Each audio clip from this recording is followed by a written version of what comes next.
So we just hit record.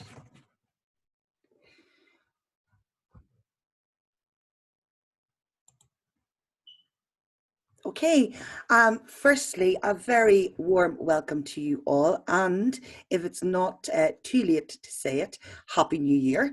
We are still in January, and I think that's still okay. This is our first CIPR Scotland event of 2021, entitled Work Well at Home, Managing PR from the Kitchen Table. I am Paula McNulty, the new Vice Chair of CIPR Scotland, and you are joining me live, not quite from the kitchen table, but from a very quickly bought desk last March, which proved a very pertinent buy now as we are in January. It's great to see so many CIPR members here, and of course non-members as well. Everyone's welcome. If you're not a CIPR member, then there's lots of reasons why you should join. We give you lots of all-round support at every stage of your PR and comms career, and we've got lots of learning resources, a mental health hotline. It helps you with credibility and industry recognition. And here in Scotland, we have over 800 professionals in CIPR Scotland, all working in the industry. So if you are interested in joining, for those of you who are not members on today, we will pop a little link in the chat for you to have a look at for more information. You may have noticed that CIPR Scotland this month has launched a new Here to Help scheme, and this aims to support our members more and the whole Scottish industry itself on the road to recovery from the impact of the pandemic. Throughout 2021, we will give our members exclusive access to new and existing opportunities to support innovation, continued professional development, and of course our careers. From events that help you to understand the changing business and media landscapes, CPD resources and training opportunities, there'll be loads to support you over the coming year. So keep an eye out on all our social media channels and also on the newsletters. We also have programs such as the Future Leaders, and we have a new Director Skill series, which will be launching in March.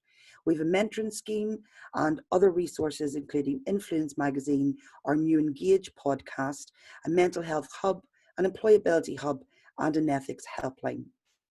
So back to today, while you're all here. This is the first in our Here to Help series. And to mark the start of this new CPD event series, this is a free event for CIPR members. There is a nominal fee for non-members for today, and that will be donated to iProvision.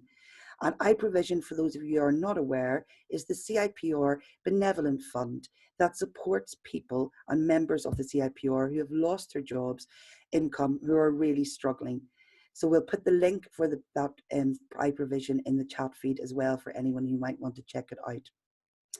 Just to let you know, we are recording today's session and it will be available to all that attended after. It's worth 5 CPD points. So if you're logging them, and we sincerely hope you are, make sure to do that after the event today. If you have any questions throughout, please put these in the Q&A, and I will then ask our speakers these questions once they've finished later on in the session. And of course, if you want to tweet, use the hashtag CIPR Scotland events online. So on with the show. Absolutely delighted to have with us Adrian Marsh and Stephen Waddington, and very welcome to you both. They're going to talk us through and help us to work better at home from that kitchen table. So the whole of the UK is in lockdown, as I don't need to tell you, and most of the communications industry is working from home and has been for a while. And of course, like many here in Scotland, we're not quite sure when it will be when we'll be back in the office and in what form that will take. So as we enter a new year, we thought it was a good opportunity to reflect on the lessons we've learned over the last year and think about changes that we could make to help our home working environment be healthier and more productive. So these two experts that we're delighted to have here today are going to share top tips and strategies to help you manage your work, your teams, and even your personal life more effectively. Adrian is a career coach, and he'll be talking about how to put your well-being first when working from home. A regional director at Personal Career Management, he works with a huge number of organisations and blue chip companies and startups. And you may recognise him as well because he's often called on in the media to give his expert advice. And for those of you that are avid listeners of BBC Radio Scotland, I think you may have been on the airwaves once or twice with them. We also have Stephen Waddington, who is a former CIPR president and has a wealth of experience on how we can survive and indeed thrive through tough times. Stephen is a founder and managing partner of WADS Inc., where he's a professional advisor to agencies and communication teams. He's also an author, an academic, and as he says himself, has worked through 4 recessions, has founded 2 agencies and also held senior positions at some of the biggest agencies in the UK. So enough from me. Let's hand over now to Adrian, who's going to start for us. Adrian, if I can pass the mantle to you. Adrian, you're on mute. Sorry. Thank you. That's a classic. Yeah. First top tip, always turn yourself off mute when you're talking on a Zoom call, when you're working from home. Thanks, Paula. It's lovely to be here. Thanks for inviting me. I do have some slides which I'm going to share with you. So that's the first task. So let me just share that and put that onto slideshow. And we should be up and running. Okay, good. I've got the thumbs up from Paula, so that's good. So, as Paula mentioned, I'm a careers coach. So I guess perhaps to say a little bit about myself, I'm a careers coach. It means that I spend most hours, most days talking to people about work. Those people might be self-employed, they might be individual team members, managers or senior executives, and I might be coaching them about their own roles, helping them to manage their teams better, or working with them to try and help them find their next job. But whatever capacity, they talk to me about work, what they love about the jobs that they're doing or they've done in the past, what they don't enjoy so much, what brings them real satisfaction, and what's causing them stress. Okay, so like myself and many of you, most of my clients have been working or job hunting from home for much of the last year. So that's where a lot of my experience comes from. Before I was a career coach, I was a manager for many years. And a good chunk of that time, about 12 years, I think, it was spent in international management roles, where I was managing teams remotely and often on the road myself and working, remotely in a hotel room. So I hasten to add that it wasn't under lockdown conditions, but that did give me a good grounding into some of the challenges involved with managing teams remotely. Another aspect of where I'm coming from in this presentation is that I have a very strong interest in mental health issues. I'm chair of a mental health charity, and I'm married to a psychotherapist who works in the NHS. Okay, so mental health is very much in the forefront of everything that I do as well. Okay, so let's give you a short introduction about what I'm covering. So Paula mentioned, she reached out to me. I think she'd heard me in the presentation that or a short slot that I gave, talking about the novel topic of more people working from home back in March 2020. It doesn't seem so novel anymore. What none of us could see at that time was the extent of the lockdown, how long it was going to be going on for. But what I was talking about, I'm going to start off, as I did then, talking about the upsides of remote working, because there are plenty of positive aspects of working remotely, and I'll be talking about them. But yes, the long lockdown, almost a year later, we're starting to see some findings from the extended lockdown and starting to understand how that's panning out with people working permanently from home, which I do remember mentioning at the time that I was on BBC Radio Scotland, is very different from some casual, flexible working and spending the odd day at home. So we'll be looking also at some good practices that you can put into place to make the experience as positive as it possibly can be, and some tips and techniques for maintaining your well-being as you go along. And then I'll also post some links which hopefully will be very helpful about some of the topics that I've covered during the presentation.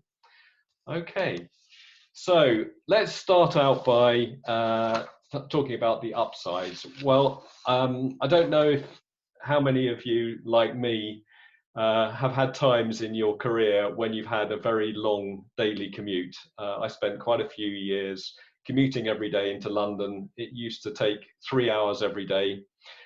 So absolutely, nobody who has managed to ditch a long commute as a result of the pandemic and working from home needs reminding about some of the advantages of home working. That's a very clear and obvious one.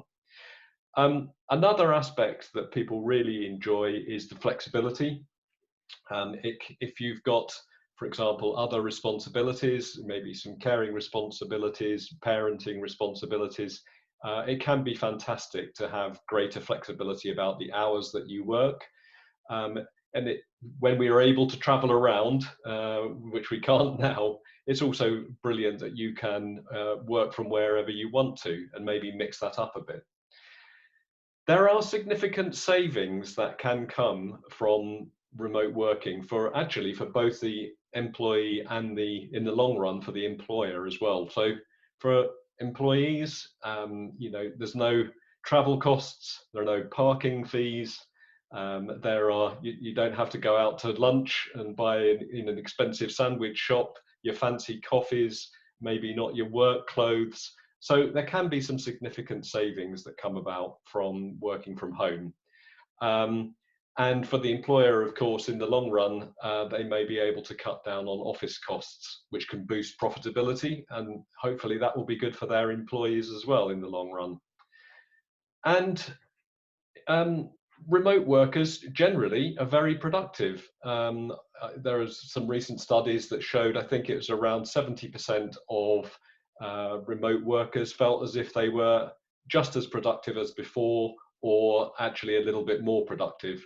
Some people, it's not universal, some people felt that they were not as productive as before, but in general, workers are just as productive, if not more. And actually, there are some quite well-researched studies that are saying that in the long run, if we move to allowing people to work from home on a more permanent basis after the pandemic, it will help the productivity in the UK. But it's perhaps particularly good for individual task productivity. When you know what you're working on, you can focus on it, you don't have distractions. Those type of tasks are particularly good for working on from home. And I'm a careers coach. I talk to people about work all the time. Often people are thinking about their next career move. One of the ways that my clients during the pandemic have been finding jobs is because geography is no longer a limit on their career. They've been applying for jobs which perhaps they would never have been able to be considered for before the pandemic, because the company would have insisted they work in another part of the country. And now they are able to apply for those jobs, and the companies are much more open to them working from home, not just now, but on a long-term basis. So some real advantages that come from working from home. And therefore, perhaps not surprising, surveys are being carried out asking the questions: if it were possible for you to go into the office or to work from home going forward, which would you prefer? And the number of people that say that they would like to go into the office every day is actually only about 10%. 90% of the respondents to this survey, and I've seen other surveys with similar numbers, are saying that they would like to retain some form of flexible working, remote working. The bigger chunk would like to have some kind of blended working, where they're working from home some of the time, working in the office some of the time. 25% of people would like to work from home every day on a permanent basis. Okay, but in general, people are finding some positives in this whole episode of working from home. This study kind of indicates that they're also missing the office a little bit and would like some of that get that back, some of that social interaction with colleagues and so forth back into their lives. So, okay, so I wanted to start out on a positive note, but we're also finding things out. I've now counted, it's 317 days since the start of lockdown 1. Not that I'm counting, but it is 317 days. And I'd say the novelty has worn off of that initial phase where people found it kind of really liberating to be working from home. And there are some emerging downsides. One of them is talking about social capital. You know that old phrase in jobs, it's not what you know, it's who you know. Okay, well, as a career coach, I can tell you it's what you know and who you know, and also how well you know yourself. Okay, but I digress. So social capital is all of the aspects of working with your colleagues and the people that you do know in the industry, your network connections. And that is, to an extent, becoming eroded as we go through the pandemic with extended lockdown. We don't know, actually what seems to be emerging is that certain ties are getting stronger. So the colleagues that we work with frequently, we may feel as if we're more closely connected because we're seeing them in a different way. We're kind of seeing them in their homes. We're perhaps, it's lots of one-on-one. It feels very immediate, and we know them quite well, and perhaps better than we knew them before the pandemic in some ways. But it's perhaps the weaker ties that we had in the office which are becoming weaker. So there are those people that we don't have a specific reason that we should connect to, but the guy that we bump into in the coffee area, the person that perhaps we know is the connection that we've got in that department that we need to talk to sometimes, and they're the one who knows everybody and they can introduce us. Those type of ties, slightly weaker ties in the office place, are becoming eroded because there's not a specific reason to talk to them. That's one of the things. Have a lot of sympathy for new starters. We're getting a whole kind of generation of new hires who are starting in companies and they've never actually physically met their colleagues in many cases.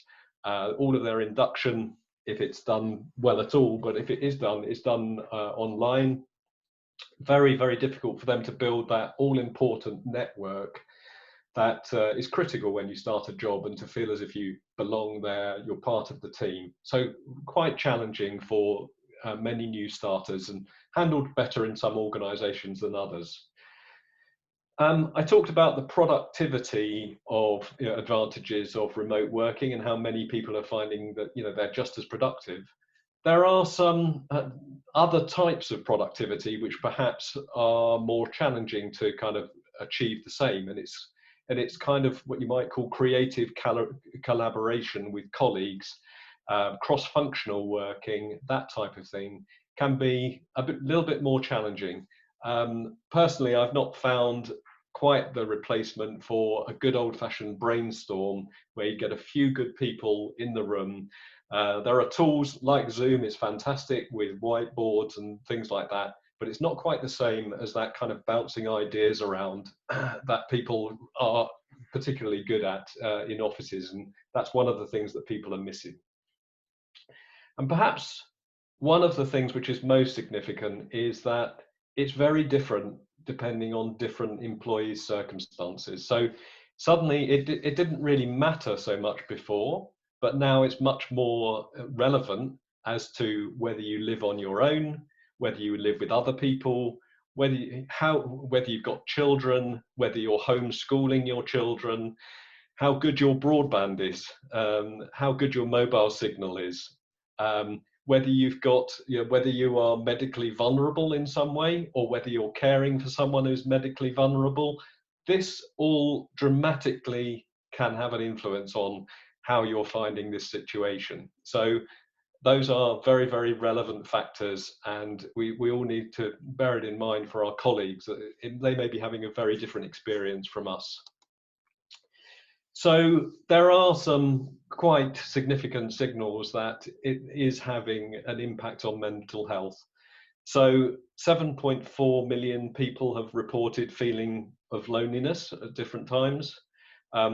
Another study found that 25% of people were feeling lonely and isolated from their colleagues. 36% of people have been feeling unable to take a break or step away from their workstation. And 30% of people have been finding it hard to find a good work-life balance. And these are taken from two surveys, one from the ONS and one from Nuffield Health.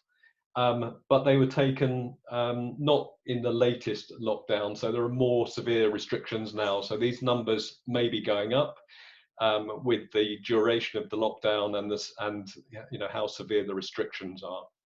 So quite significant impact on mental health. So how can you work well from home? Some important kind of best practices which are, you know, have always been regarded as good practices for working from home, but are now really, really important when so many people are doing it on a permanent basis or for a very extended, let's say for a very extended time and 5 days a week. So if not more, okay, one is to try and maintain as much separation as you can do between work and home life. It's ideal if you've got some kind of dedicated workspace that you can close the door on and feel as if you've left work when you go home. That's really ideal. It's not all, you know, but again, it's not achievable. It's one of those things about differing circumstances for employees. It's not everybody has that luxury. But if that is the case, you still need to try and maintain as much of a separation as you can do between what is work time and home time.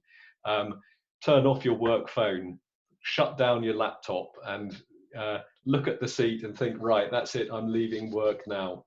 Put away your work files. Maintain those kind of that sense of separation between work and home life. Manage expectations and set boundaries. So no employer, let's say no responsible employer, is expecting that their employees are going to be available 100% of the time, and they're not paying them for any more hours than they were paying them before. But it can feel weird when you're working from home that, you know, are they going to think I'm kind of goofing off if I don't respond immediately to this message or that message, or I'm not sitting at my desk when somebody's, you know, invites me for a Teams chat? It's good to set boundaries around that. Tell your colleagues, communicate with them and say, I'm going out now for my, you know, my daily exercise, or I'm having a break now, or, you know, and be good about communicating yourself. If you start responding to emails, for example, you know, very late at night, it tends to build up into a habit whereby people are kind of, will send you another one at that time, and you might feel again that obliged to respond to it.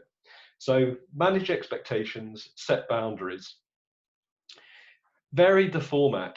Okay, so yeah, we're all doing lots of different calls, Zoom calls. I'm on Zoom a lot, I'm on Teams a lot. It's good to perhaps have an old-fashioned phone call if that's the case, if you're using that too much.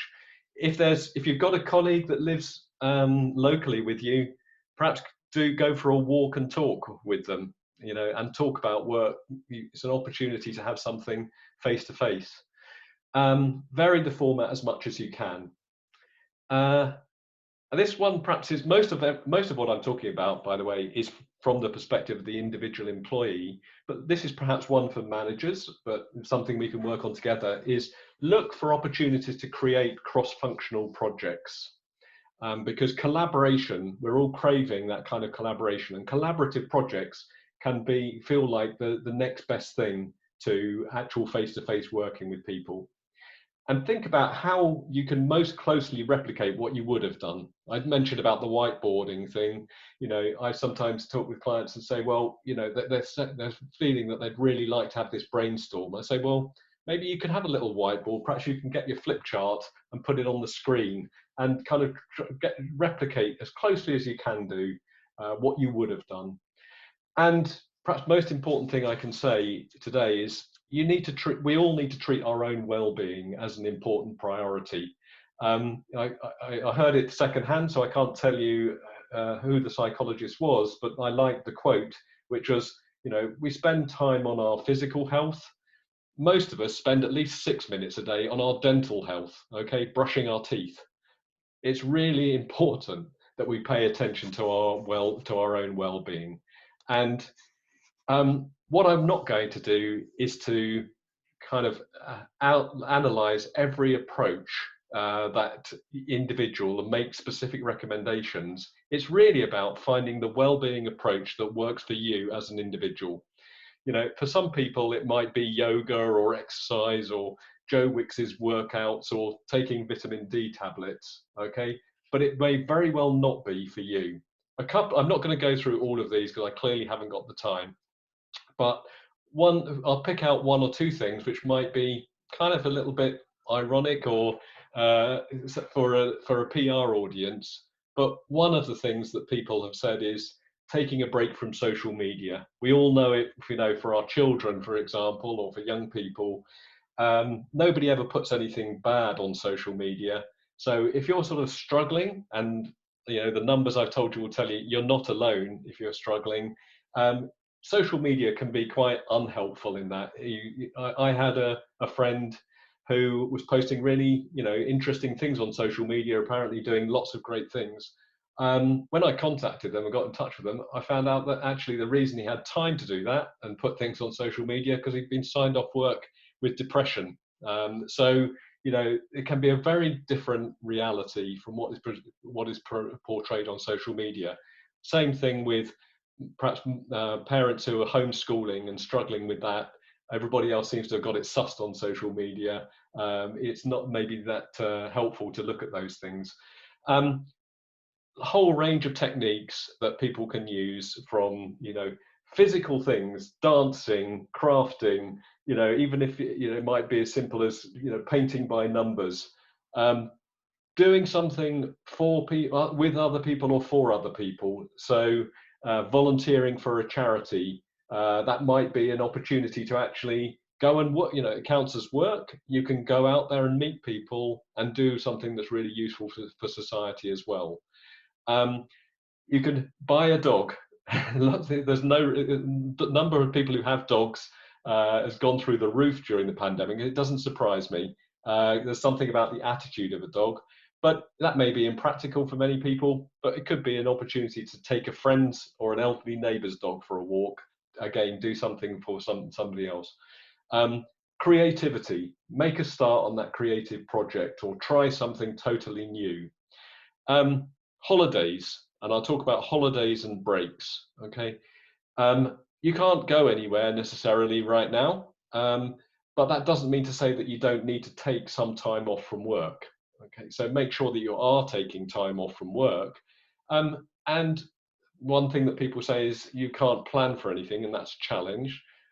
Something that people have found that is really helpful is sometimes planning and booking a holiday that's fully refundable.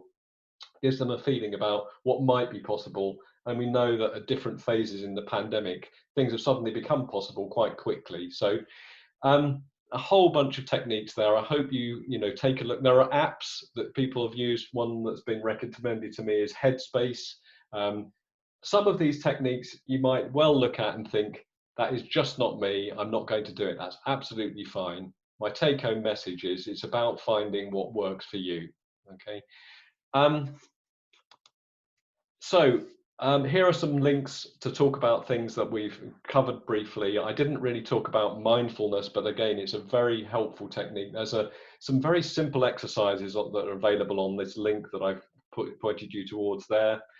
For anybody who is managing remote teams, there is a very, very affordable course available through Coursera, which is on remote team management. Online learning is something that's a fantastic thing to do right now. You can, if you've got some extra time, it's your time. This might be something that you'd like to do, learn a new skill, either professional or personal. There's a very good book called 10 Keys for Happier Living that comes from the positive psychology movement. I'd highly recommend it. If you're suffering or concerned about any of those topics there, There are links on insomnia, anxiety and depression, stress. And if you've got career worries, and some people may be in sectors where they're not sure about the long-term health of the sector after the pandemic, for example, do consider working with a career coach. Okay, and lovely to talk to you, and I'll hand back over to Stephen.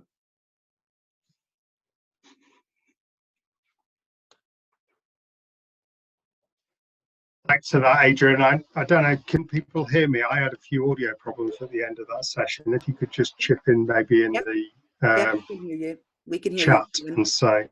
We can hear you. I've lost audio. We can hear you. I'm going to boot.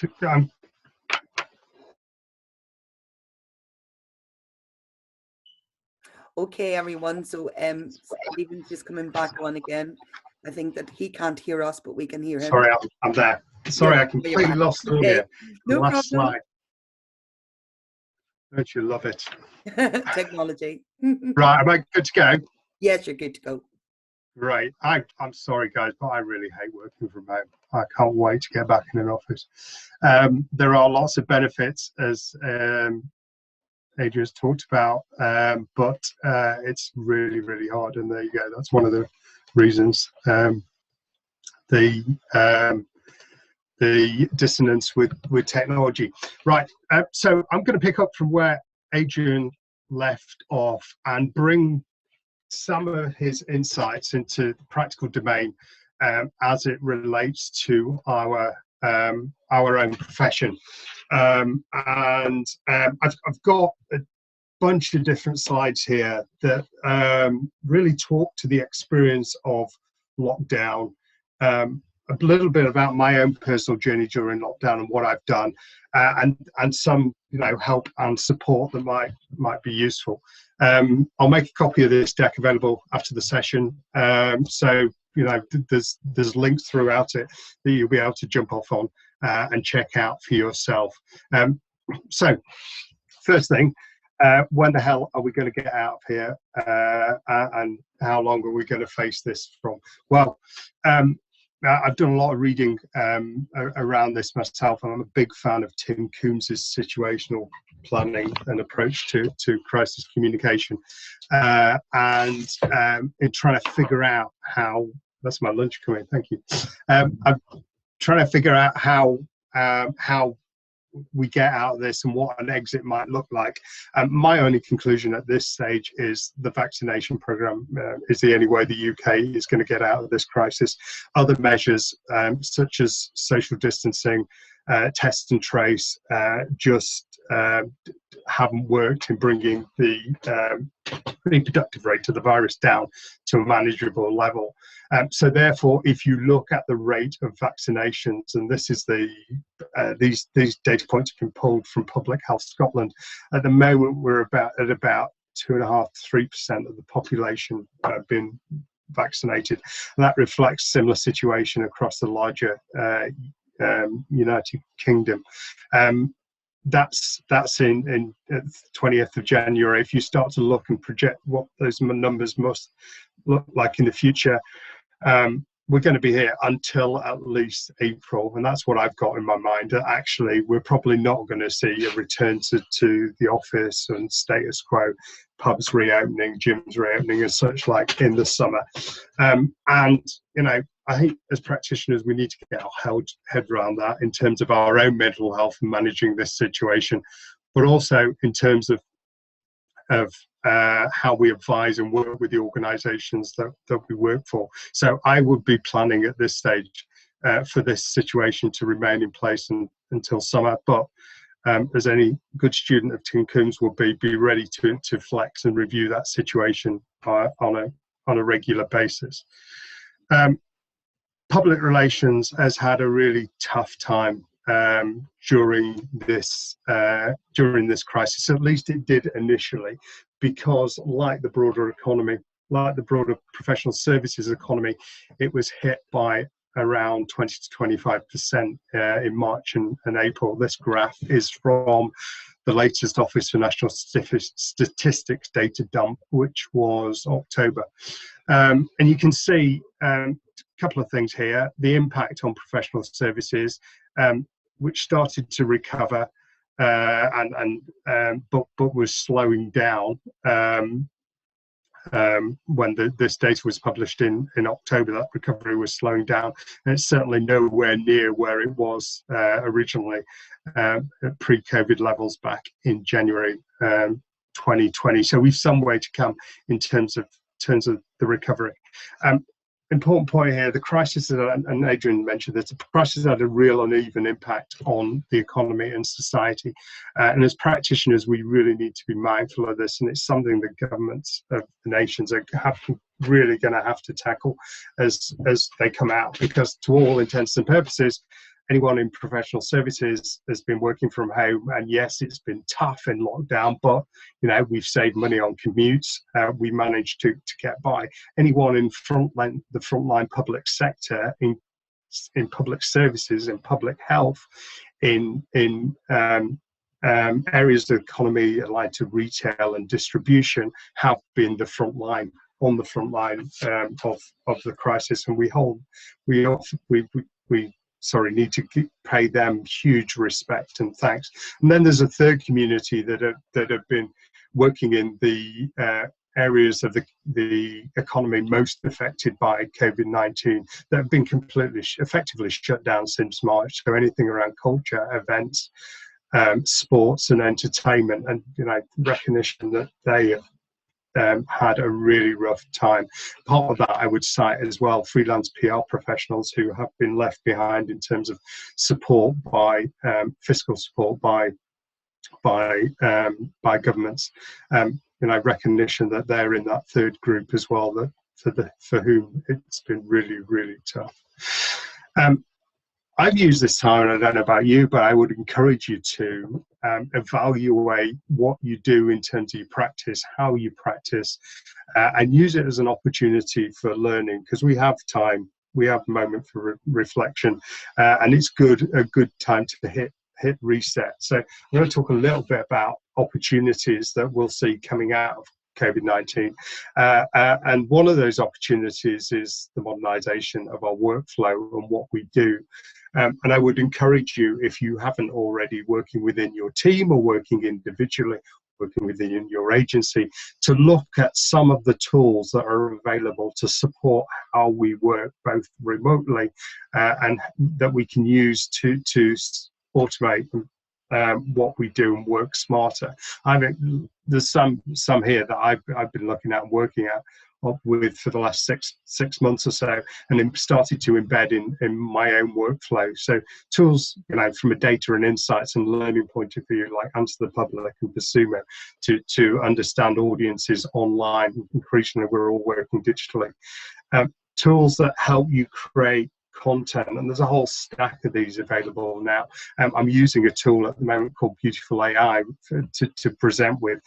Takes away the grunt of making PowerPoint slides and presentations for sessions like this, and brings a sort of automated but design-led attribute to your work.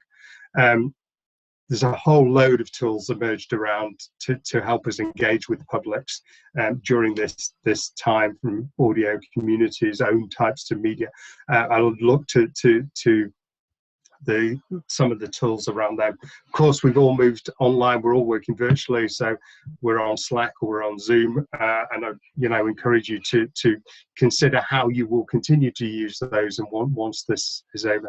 And then finally, we're able to use tools to work more effectively, to measure our work. And two tools I've been using during this time have been Brandwatch and Mention, and I'd encourage you to look at both those. They're both really great pieces of kit for helping you to work smarter and more effectively.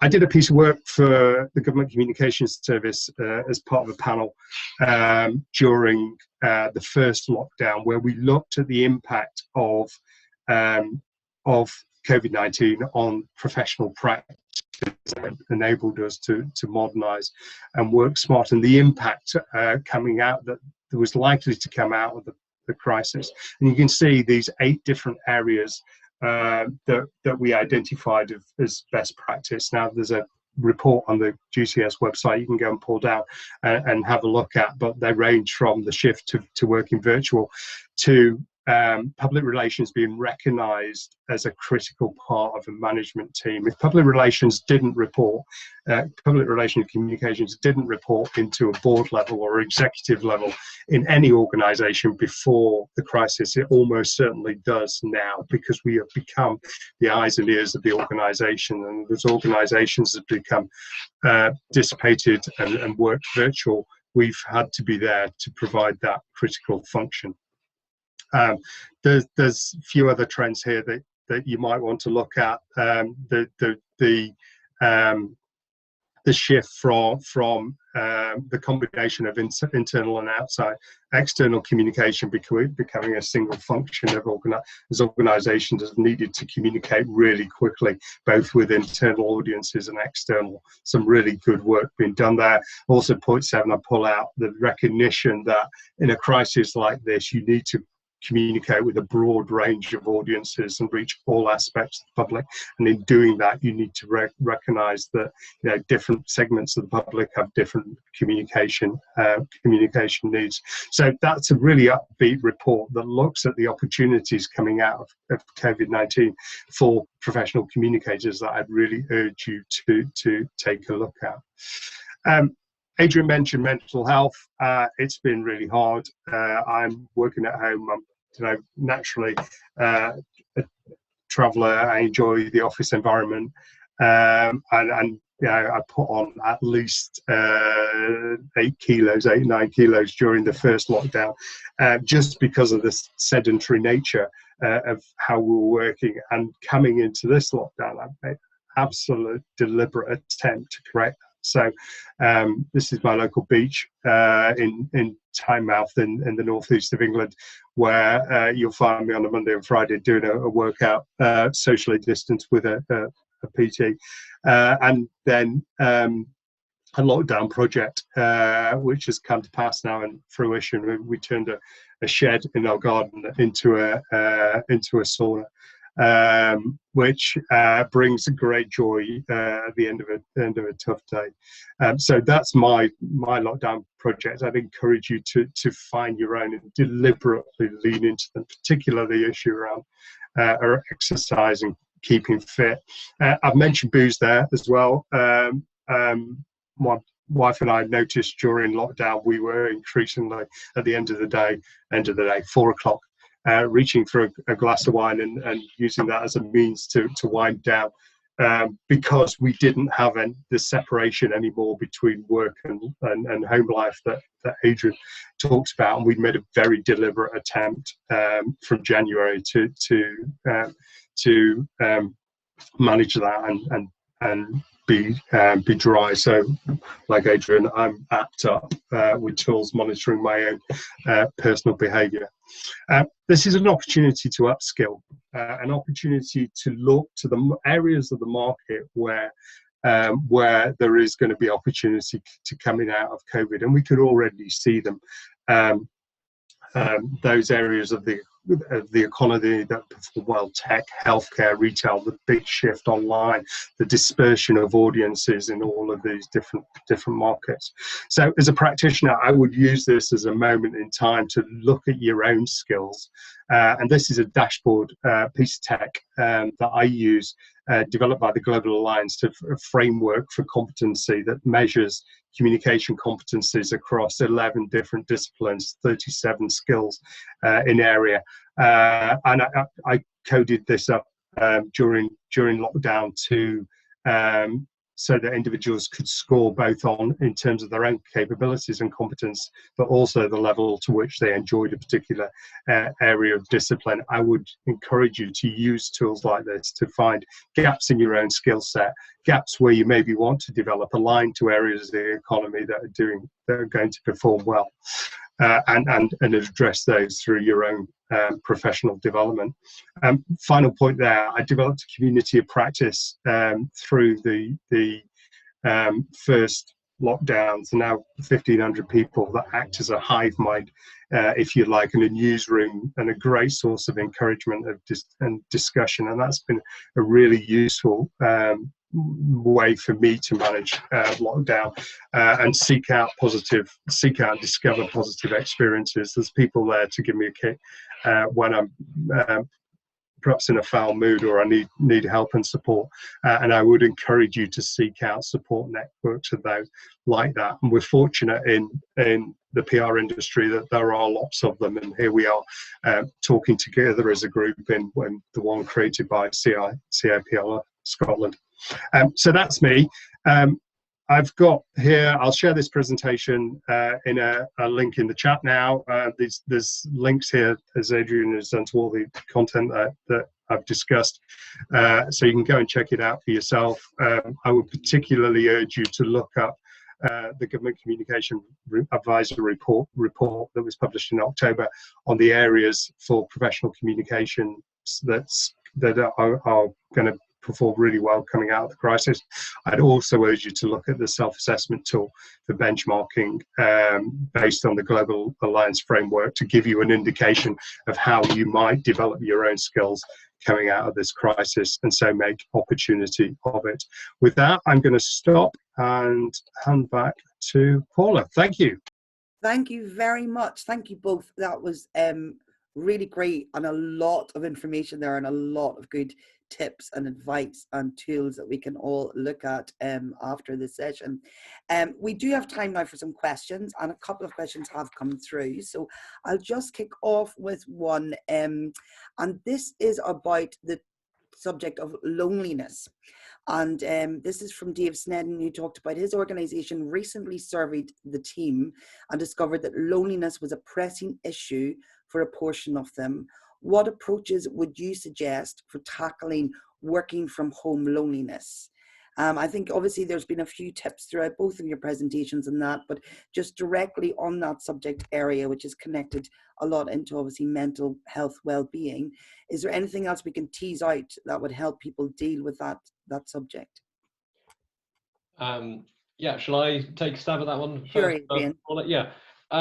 So I think, yeah, maybe thinking about it from two angles. It sounds like Dave's, maybe a manager, or, is looking at it from the organizational point of view. I think there are things that the organization can do and things that perhaps the individual can do. So looking at it from both angles. I think communications are really, really important, for managers. So make sure that there are, if anything, you're over communicating. And one suggestion would be allow kind of check-in time, sort of time which is not just dedicated to the task in hand, but is check-in time for colleagues. And it's a suggestion that I'd say maybe create opportunities where that can be with the manager and without the manager there. So sometimes we don't recognise the intentions of managers are always good. But we may not want to actually, some of us put on a bit of a mask and we want to maintain a kind of an image with our manager. So we don't always feel as if they're the person that we want to share that we are feeling that bad. So perhaps create an opportunity where colleagues can talk to each other, or there's a kind of a buddy system and time is created for that. Could be a good way of getting the subject talked about. In terms of perhaps activities which can help loneliness that the organisation can do, I'd say the point I was making in the presentation about creating collaborative team projects that give people the opportunity to perhaps collaborate with people from maybe other departments that they don't normally meet, or have a really good opportunity, and it's part of their work to work together in small teams, can be a really good way of helping people to feel as if they're connected with their colleagues. So that's some things that I think the organisation could do. I think in terms of the individual, what I'd say is, as much as anything, and I wish I'd had more time to go through that slide with all the suggestions, but one thing is we've all got probably close friends, and again, it's perhaps about this, we have our professional identity. We don't always want to reveal everything to professional colleagues. If you're feeling lonely, talk to the people who've known you since year dot, who've known you since you were a kid, that you can talk to, and that that you can have a proper conversation with them. And I say call them rather than a Zoom call or a Teams call, just to vary that format. But it's also you know, it's old, it's an older style of communication, it's a different one from work.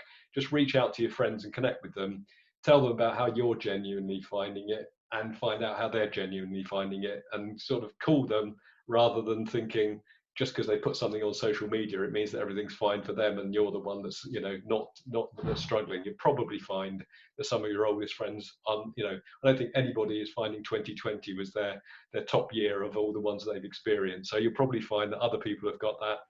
And the other thing is volunteering, like I mentioned, can be a good way to actually physically connect with people or have an opportunity to go out. So it might be something else that you can do in your time, that, and we'll get people genuinely get a very good, feel-good feeling from helping somebody else, doing something valuable. But it's also an opportunity perhaps to connect with people and meet new people that you might very well get on very well with. So a couple of thoughts there. Excellent, thanks, Adrian. Stephen, have you anything you'd like to add on top of that? Everyone's finding it really shit. Everyone's having a hard time. I don't know anyone that's enjoying it, and if they are, they're out of my network. Delete. A couple of things. There's organisations have come up with some smart interventions to connect people, such as coffee mornings, sort of random connections across the organisation. You know, some really nice things going on. So that's from the organisational point of view. From the personal point of view, I start every meeting asking everyone how they are, or end it, how you doing, how you feeling, and you know, deliberately brought that personal into every single conversation. And for goodness sake, we are inviting everyone into literally our spare bedrooms, kitchen tables, and you know, it creates that moment and opportunity to have those conversations. So by all means, do. To Adrian's point, watch out. There are people obviously having a really bad time. Some people having a really bad time. I think it's beholden on all of us to look out for everybody in our network. And if you spot somebody change behaviour, disappear from social network, be, you know, blunt on email, check in with them, because you know, everyone's having a really tough time. Yeah, absolutely. Thank you very much for that. Another question, and this is about onboarding, remote onboarding, and I think you picked it up, Adrian, about new starters. It's really important now more than ever to get onboarding right, and obviously doing it remotely comes with a lot of challenges. So any more tips from both of you on how people can onboard new staff the best possible way in giving the situation that we're in? And maybe if I come to Stephen first this time, if you have any thoughts on that. Yeah, so two things to say here. So I'm a non-exec for a recruiting agency called Reuben Sinclair, one of the biggest recruiters in the PR and digital marketing market. And one of the challenges we've noticed is that entry level, so apprenticeship and graduate recruitment, has just completely stopped. You know, in other areas, recruitment has bounced back to pre-COVID-19 levels in all but the markets most impacted by the pandemic. You know, organisations are not just investing in replacement hires, but they're also investing in new talent, and that's a really good indicator that, you know, that we've got confidence back and we know how to deal with this situation. We just haven't got it back though for entry level positions, and there is going to be, and I think Adrian said, a lost generation of people coming out of university last year, probably this year as well. Also anyone at apprenticeship level, where, you know, organisations just haven't figured out the process of onboarding and training somebody, particularly in a creative space, because so much of what we do is passed through tacit learning. You know, sitting next to somebody and just following it. And it's a big concern of me, and I'm sorry I haven't got any answers. Maybe Adrian has. Adrian, would you like to share? Oh damn, I was hoping Stephen was going to have all the answers. No, it is tricky. One thing I'd say is it's actually that perhaps the biggest challenge is not like learning the ropes, learning the tasks, you know, and what the job is to be done. I think the thing which has changed is helping them build their initial network, you know, those things. So I would just take extra trouble and help recognise that as a specific task, and create multiple opportunities for them to meet. Is going to be virtually, but to meet all the people that they need to, and the wider group of people, not just the ones that they have to to interact with to get their tasks done. So they're introduced to people in other departments and other organisations they can learn about. So they start feeling as if they're part of the team. And that can be that's the important aspect, I think, to try and work on, the bit which is missing the most, that we're for these new starters. Okay, excellent. A couple of more questions. First one here from Roisin. How are other PR organisations supporting staff with caring responsibilities? Do you have any idea of the current trends in that? And Stephen, that's possibly one that you might have some insight into. Yeah, I think so. I think most organisations have got their head around the fact that now people working from home are either dealing with carers, caring for elderly people, or people around them in their networking support bubbles that need help and support, or they've got children that they're homeschooling. And I think we've got over that the issue of you need to be in front of your computer, 9 till 5, and there has been a complete degree of flexibility, not least because managers feel all these issues themselves. And I think this has been a brilliant period of transformation within the workplace for that. And of course there's horror stories, but there's also going to be horror stories. There's always going to be horror stories of organisations that aren't supportive. But I've found people generally willing to reach out and accommodate in the best way possible that they can around these issues. I think following on just from that, there's a question here, and I suppose this poses to all of us, but people like the CIPR as a professional body and others in leadership roles, how do we support those working from home with caring responsibilities? Is there anything we should be looking to be doing more of? So the CIPR itself has built out networks, and you mentioned a whole list of them at the start of this session. That professional organisations actually have been really lent into this and provided lots and lots of support, and that ranges from the very practical that you talked about, right the way through to things like the Benevolent Fund. So there's a whole range of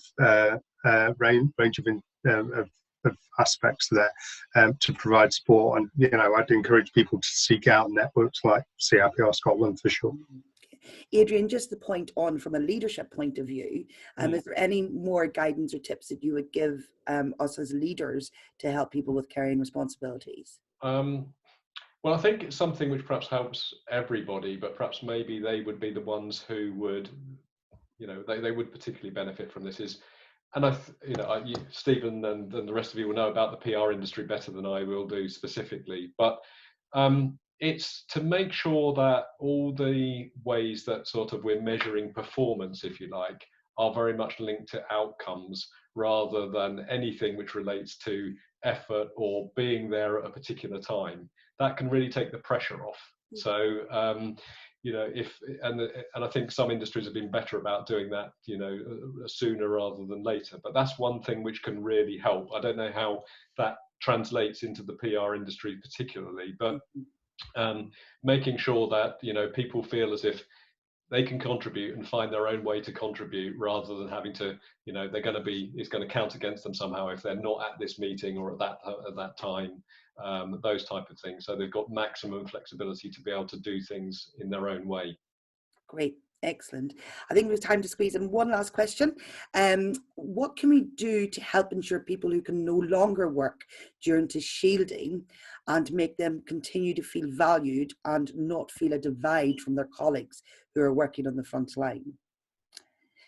Any thoughts on that? Adrian, if I come to you first on that, just from a career point of view? So people who are, I think it's possibly down to, keeping them included in all of the communications, and making them feel as though there can still be social communications with their colleagues, and making them, making sure that they're still aware of the development and that you still care about them, and encouraging our team members to just reach out to them and make sure that they feel that they're still feeling valued and they still know what's going on, would be my suggestions. Good. Stephen, any other thoughts from you? No, nothing to add. Continue to keep them part of the network. Okay, excellent. Thank you. Well, we're coming up now to the end of the session. That went very quickly. I have to say thank you so much to Adrian and Stephen for joining us today and giving up their time to share some very interesting thoughts and also some excellent tips and advice on how we can get through hopefully the next couple of months only, but as you say, we need to see how it goes. As I said at the start, today is worth 5 CPD points, and you can log these now on your My CIPR website portal. Final deadline for CPD for the submissions this session is 28th of February, just to remind you to make sure that you have all your points logged by then. I really enjoyed today, and as I said, I can't thank Stephen and Adrian enough for joining us. We have some events coming up that if you'd like to register, on Friday we have a US election special with James Matthews from Sky News, which I am sure will be very interesting in the light of everything that's going on, especially recently, so sign up for that now. On Thursday, the 4th of February, we have a little bit of fun with a professional quiz master, Ian Scott, who is going to be running a little quiz for us that evening. And there is prizes to be won. So definitely sign up for that and grab yourself a tipple. Obviously, we need to think of what Stephen said about the booze, but we are allowed a glass of wine now and again. And then finally, on Wednesday, the 10th of February, sort of a follow-on from here, it's a CIPR exclusive with a wellness coach, Katie Dyer, and Katie will be helping everybody on that session develop their own strategies for life and career success. And there'll be a workshop session where we'll put together an action plan, and then Katie will also offer follow-up from that session as well, making sure that you've got assistance in putting your plan into action. We only have limited spaces, so I would advise you all to book very, very soon. And you can get all these event links on our Eventbrite page to book. For now, thank you very much for joining us today. I look forward to seeing you all very, very soon at another event. And once again, sincere thanks, Adrian and Stephen. Enjoy the rest of your day, everyone. Bye-bye. Thanks, everyone. Bye-bye. Thank you. Bye-bye.